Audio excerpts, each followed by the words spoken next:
관세음보살 유튜브 불교대학 시청자 여러분 반갑습니다. 먼저 제가 만든 한자성어를 소개하겠습니다. 아유불성 능력무한이라. 나에게 불성이 있으니 능력이 무한하도다. 뜻풀이 한번 따라 해보십시오. 나에게 불성이 있으니 능력이 무한하도다. 한자성어에 맞추어서 오늘의 본문 주제는 내 자존감을 높이는 특별한 비결. 내 자존감을 높이는 특별한 비결입니다. 요즘 제게 오는 편지 가운데서 자존감에 관한 질문이 많습니다. 자존감은 행복하고도 직결되는 문제입니다. 자존감, 오늘 좀 깊이 있는 말씀을 드리겠습니다. 자존감이라 하면 자기 존중감입니다. 자존감의 척도로서 로젠버그의 자존감 테스트가 아주 유명합니다. 그리고 많이 유행합니다. 사회학자 모리스 로젠버그가 개발한 로젠버그 자존감 척도는 사회학 연구에서 널리 사용되는 자기 존중감, 즉 자존감을 나타내는 척도입니다. 많은 사람들이 신뢰하고 있고 유효한 정량적 도구로 인정되는 평가 방법이므로 먼저 소개하고자 합니다. 전체 10문항인데 2, 3분이면 결과를 확인할 수가 있습니다. 집중해서 자기 점수를 좀 매겨 보시기 바랍니다. 다들 빈종이 좀 내시고 필기구 좀 다 좀 준비하십시오. 아니면 머릿속에 이걸 계산해야 하는데 좀 복잡합니다. 1번, 대체로 나는 스스로에 대해서 만족한다. 매우 동의 4점, 그냥 동의 3점, 동의하지 않음 2점, 매우 동의하지 않음 1점. 자기 점수를 매기시기 바랍니다. 대체로 나는 나 스스로에 대해서 만족한다. 매우 동의 4점. 그래서 1점까지입니다. 두 번째입니다. 두 번째는 역으로 묻습니다. 나는 가끔 잘하는 게 아무것도 없는 것처럼 느껴진다. 매우 동의하면 1점, 동의 2점, 동의하지 않으면 3점, 매우 동의하지 않으면 4점. 이해가 되죠? 우리 유튜브 불교대학 들을 정도면 다 엘리트입니다. 그러니까 점수 뭐 이 정도는 다 계산할 수 있어야 합니다. 3번입니다. 나는 장점을 많이 가지고 있다고 생각한다. 매우 동의 4점, 동의 3점, 동의하지 않음 2점, 매우 동의하지 않음 1점. 4번입니다. 나는 다른 사람들만큼 어떤 일을 잘 해낼 수 있다. 매우 동의 4점, 동의 3점, 동의하지 않음 2점, 매우 동의하지 않음 1점. 다섯 번째 문항입니다. 나는 스스로 자랑할 만한 것이 별로 없다고 생각한다. 요거는 부정적이죠. 매우 동의 1점, 동의 2점, 동의하지 않음 3점, 매우 동의하지 않음 4점. 여섯 번째 문항입니다. 나는 가끔씩 내가 쓸모없다고 느껴진다. 이 부정적이죠. 매우 동의 1점, 동의 2점, 동의하지 않음 3점, 매우 동의하지 않음 4점. 일곱 번째 문항입니다. 나는 적어도 다른 사람들만큼 가치 있는 사람이라고 생각한다. 이 긍정이죠. 매우 동의 4점, 동의 3점, 동의하지 않음 2점, 매우 동의하지 않음 1점. 여덟 번째 문항입니다. 나는 내가 스스로를 좀 더 존중할 수 있기를 바란다. 이 말은 부정입니다. 모자람이 많다는 자격지심의 문항입니다. 이해가 되죠? 그래서 매우 동의 1점, 동의 2점, 동의하지 않음 3점, 매우 동의하지 않음 4점. 아홉 번째 문항입니다. 대체로 나는 내가 실패자라고 생각하는 경향이 있다. 이것도 부정이죠. 매우 동의 1점, 동의 2점, 동의하지 않음 3점, 매우 동의하지 않음 4점. 예, 마지막 10번째입니다. 나는 나에 대해 긍정적인 태도를 가지고 있다. 예, 이건 긍정이죠. 매우 동의 4점, 동의 3점, 동의하지 않음 2점, 매우 동의하지 않음 1점. 예, 그래서 합산을 해 보십시오. 지금 합산을 해서 30점 이상은 자존감이 높다 이렇게 평가합니다. 반면에 19점 이하는 자존감이 아주 낮다 이렇게 평가합니다. 그 중간은 20점부터 29점까지는 자존감 보통입니다. 예, 혹시 평가 점수를 조금 내기가 힘들면 예, 반복해서 좀 들어보시기 바랍니다. 이 굉장히 유명한 자존감 지수, 자존감 척도를 나타내는 예, 그런 내용들입니다.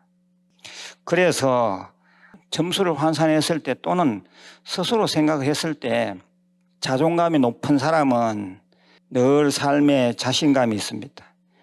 그리고 잘 된다고 너무 자만하지도 않습니다. 그리고 위기가 닥치더라도 두려워하지도 않습니다. 한편 타인보다 우위에 서려고 애쓰지도 않으면서 결코 타인보다 뒤처지지 않습니다. 예, 있는 그대로의 자신을 받아들이고 기뻐할 뿐 타인의 기준에 자신을 증명하려 하지 않습니다. 예, 실패하는 일이 있더라도 절대 낙담하지 않고 미래의 발전의 소재로 받아들입니다. 반면에 점수 환산했을 때 자존감이 낮은 사람, 또 스스로 생각했을 때 자존감이 낮은 사람은 지나치게 타인의 눈치를 봅니다. 또 타인에 대한 의존도가 높고 스스로를 비하하고 깎아내리는 수가 많습니다. 타인의 평가에 아주 예민하며 신경질적입니다. 예, 자신의 가능성을 믿지 않으며 스스로 늘 불안합니다. 이 일의 결과도 보기 전에 두려워하고 스스로 불행을 자초하고 살아갑니다. 도전해 보기도 전에 부정적인 요소를 들먹거리며 성공하지 못한 요인을 찾습니다. 그리고 만사 귀찮게 생각하며 의욕이 없습니다. 예, 그렇다면 우리는 어떻게 하면 이 자존감을 높일 수 있을까요? 이것이 중요하죠. 첫째, 먼저는 본인의 자존감 정도를 평가해 봐야 합니다. 자기의 현주소를 파악해야 하는 거죠. 두 번째는 그 점수가 나오게 된 여러 가지를 분석해 봐야 합니다. 세 번째는 새로 출발한다는 각오로 마인드 컨트롤 등 불교적 명상을 생활화해 보라 이겁니다. 예, 이미 제가 생활 본문에서 말씀드린 바가 있습니다. 열등감을 이기고 자존감을 찾는 특별한 명상법, 이것을 꼭 좀 찾아서 보시길 바랍니다. 열등감을 이기고 자존감을 찾는 특별한 명상법. 예, 네 번째입니다. 어떻게 하면 우리는 자존감을 높일 수 있을까? 네 번째, 다른 사람의 평가에 대해 흔들리지 않고 초연해야 합니다. 다섯 번째, 다른 사람과 비교하지 않아야 합니다. 여섯 번째, 자존감을 떨어뜨리는 환경을 제거해야 합니다. 일곱 번째, 스스로 나은 사람이 되려고 노력하되 어제의 자기와 오늘의 자기를 비교할 뿐 출발선이 다른 사람을 끌어대지 않아야 합니다. 여덟 번째, 다른 사람을 돕거나 노력 봉사해야 합니다. 예, 그렇게 하면 자존감이 높아진다 이 말입니다. 아홉 번째, 완벽함에 대한 강박관념에서 벗어나야 합니다. 열 번째입니다. 가능하면 긍정적으로 사유하고 긍정적 일기를 써야 합니다. 11번째는 목표를 애초부터 높게 잡지 말고 단계별로 잡아야 합니다. 12번째는 현실을 직시해야 합니다. 13번째는 규칙적으로 운동하고 건강한 식단을 차려야 합니다. 14번째는 실수한 자신을 너무 나무라지 않고 용서해야 합니다. 15번째는 마음 가운데 멘토를 두어야 합니다. 16번째는 자신의 청결, 외모를 아무렇게 하지 않아야 합니다. 17번째는 불교적 수행을 생활화하여 내공을 튼튼히 하여야 합니다. 제가 얘기 하나를 해드리겠습니다. 부처님 당시에 자존감이 아주 낮았던 주리반특이라는 사람이 있었습니다. 형이 먼저 출가하였고 나중에 동생이 출가합니다. 이미 제가 말씀을 드린 바가 있습니다. 그런데 이 주리반특은 뭘 잘 외우지를 못했습니다. 공부가 아주 뒤처진 것입니다. 자존감이 말이 아니었습니다. 그런데 그에게는 다음과 같은 전생의 업이 있었습니다. 전생에 학자였을 때 자신에게 배우러 오는 사람들에게 제대로 가르쳐주지 않았다고 합니다.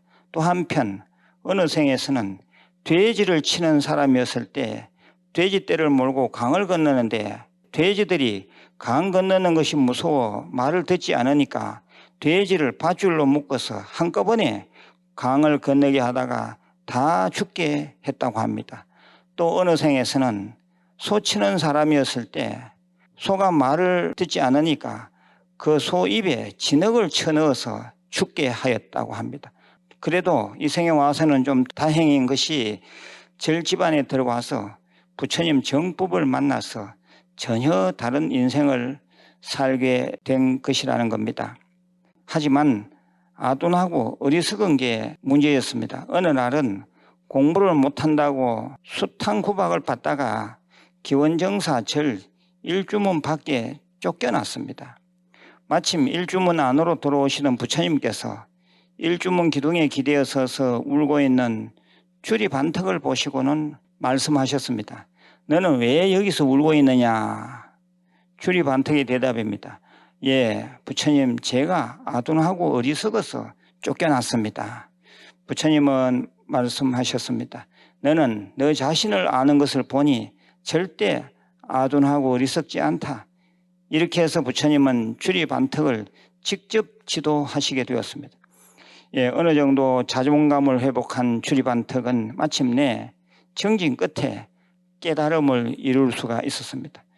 부처님은 주리반특에게 보명열애, 먼 세월 후에 너는 보명이라는 열애가 될 것이라고 수기하셨습니다. 아주 대단한 일입니다. 불자 여러분, 주리반특의 경우를 잘 한번 생각해 보십시오. 주리반특이 모자라는 면이 많았지만 부처님과 부처님 법 그리고 성단 즉 불법성과 인연지어서 끝내는 과거 전생의 업을 청산하고 아주 잘 되지 않았습니까? 불교는 자존감을 키워줍니다. 일체 중생이 다 불성이 있다. 많이 들어보셨지요? 일체 중생이 다 불성이 있다. 부처님 성품이 있다. 일체 중생 계유 불성이라. 한번 따라해 보십시오. 일체 중생 계유 불성. 일체 중생이 다 부처님 성품이 있다. 내 안에 부처님 성품이 있으니 두려울 것이 무엇이 있겠습니까? 바로 불교는 자존감을 극대화하는 위대한 힘을 가지고 있습니다. 불자라는 자부심을 갖고 마음 가운데 늘 부처님을 놓치지 말고 정진하시길 바랍니다. 모든 것이 잘 될 것입니다. 오늘은 이 자존감에 대한 얘기를 좀 길게 말씀을 드렸습니다. 주위에 공유해 주시고 구독 포기해 주시면 감사하겠습니다. 광고도 좀 적당하게 봐주시면 불교대학 운영에 도움이 되겠습니다. 내일 다시 뵙겠습니다. 관세음보살